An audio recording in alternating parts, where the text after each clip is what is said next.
भाड्याने राहण्यास जाण्याच्या कारणावरून झालेल्या भांडणातून नवऱ्याने बायकोच्या डोक्यात खोरे मारून निर्घुण खून केल्याची धक्कादायक घटना घडली आहे। सलमा गुराप्पा इकुरुट्टी, वय वर्ष 28, राहणार खानापूर नाका, विटा, तालुका खानापूर असं या दुर्दैवी महिलेचं नाव असून या खून प्रकरणी पती गुराप्पा शंकरप्पा इकुरुट्टी, वय 30, राहणार सध्या खानापूर नाका, विटा, तालुका खानापूर यास विटा पोलिसांनी अटक केली असल्याची माहिती पोलीस निरीक्षक शरद मेमाने यांनी दिली।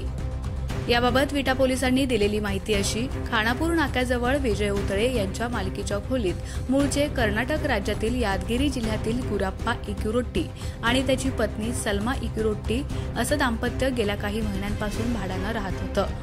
मोलमजुरी करून ते आपला उदरनिर्वाह करीत होते। त्यांच्यात वारंवार किरकोळ कारणावरून वाद होत होता। बुधवारी 3 जुलै रोजी रात्री 8 वाजल्यापासून त्यांच्यात भाड्याची खोली बदलून कुठे राहायला जायचं या कारणावरून जोरदार वादावादी सुरू होती। झालेल्या भांडणातून रागाच्या भरात संशयित गुराप्पा इकुरुट्टी यानं घरात असणाऱ्या लोखंडी खोऱ्यानं पत्नी सलमाच्या डोक्यात वार केला। त्यात सलमा ही जागीच ठार झाली।